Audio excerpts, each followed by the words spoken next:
Hey yo tout le monde, c'est Tech News Gamer, j'espère que vous allez bien et aujourd'hui on se retrouve pour une vidéo.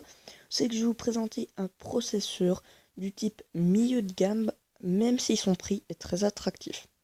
Donc je vais vous parler de l'Intel Xeon E5 2670 à 2,6 GHz à 8 cœurs. Donc son prix est de 59$ sur eBay, ce qui est juste énorme pour ses capacités, ce qui est juste très très bas pour ses capacités qui sont juste énormes. Donc un petit peu plus en détail, ce processeur, donc c'est un Intel de type Xeon, il a 8 cœurs, c'est un socket de type 2011. Ensuite, le clock speed est de 2,6 GHz, mais il faut savoir que vous pouvez bien sûr l'overclocker à je ne sais combien de gigahertz que ça vous est égal.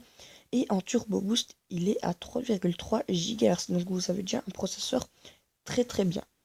Ensuite, le bus speed est de 4000 MHz et le L2 et le L3 est de 20 MB. Donc c'est un processeur de type bas de gamme, de type entrée de gamme, pourquoi pas à cause de son prix, mais de type en même temps assez haut de gamme parce qu'il a des performances exceptionnelles qui se rapportent presque à des CPU de type 300 à 400 euros. Donc écoutez, tout de suite, on va aller voir quelques benchmark, pardon. Alors attendez, juste que je fasse un truc, c'est ça. Parce que ma tablette est complètement débile. Donc, on va commencer par du rendu vidéo, parce qu'un processeur quand même, c'est là où c'est qu'on voit où c'est qu'il est le plus performant. Donc on est sur Cinebench R15 multicolore, donc Cinebench qui est qui me semble-t-il est un logiciel pour montage vidéo. Je ne connais pas très bien Cinebench, mais dites-moi quel est ce site tout d'un coup en commentaire. Mais je crois que c'est du 3D ou du montage vidéo, mais ça m'étonnerait du montage vidéo, je dirais plus du 3D ou un truc comme ça. Donc, c'est parti. On va commencer. Donc là, on voit qu'un i7 6800K est à 1096 et un E5 2670 et en deuxième position après le i7 c'est 1800. Donc qu'est-ce que ça veut dire? Ça veut dire que ce CPU est extrêmement puissant pour son prix. C'est vraiment exceptionnel. Et on peut voir ici pour l'i7, c'est 1700K qui est un petit peu inférieur. Et ensuite, on va passer sur GTA 5 en résolution 3840 sur 2160 en haute qualité et non en ultra. Et ce bench a été réalisé avec une GTX 980 Ti. Donc, on peut voir que avec un i7 6800K, on obtient 47,3 FPS, ce qui est plutôt un score bien. Avec un E5, on est à 2000, on est à 43,8 FPS, donc il y a une petite descente, mais franchement, on est vraiment bien. Et avec un i7 6700K, on est à 48,5 FPS.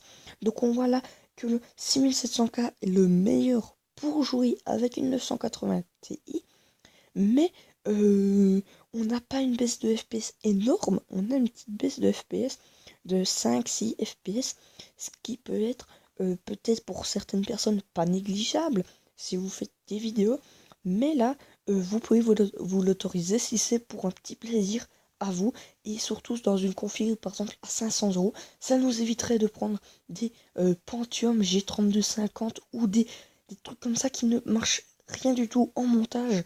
Et là, on aurait, tandis que là, on pourrait prendre celui-là et en plus gagner sur la config pour une meilleure carte graphique. Donc c'est clair que là, on a une 980 Ti qui est quand même une carte graphique très très bonne, mais on reste quand même sur des FPS raisonnables. Donc voilà, on voit ça, mais franchement, le 5 est un bon compromis à prendre. Par exemple, à la place d'acheter un processeur à 400 balles, vous mettez un E5 2670 et vous finissez par une carte graphique qui vous prédit 500-600 € et vous aurez même meilleur de FPS que là. Alors après c'est clair que il faut un équilibrage en GPU et CPU. Mais après je ne suis pas un expert vraiment très je ne connais pas tout. Mais là pour moi en fait le prix ne veut pas tout indiquer, la preuve avec ce T5. Donc cette petite courte vidéo, j'espère qu'elle vous aura plu. Sur ce, c'était Tech News Gamer, n'hésitez pas à vous abonner et à lâcher un petit like si cette vidéo vous aura plu. Ciao tout le monde, peace.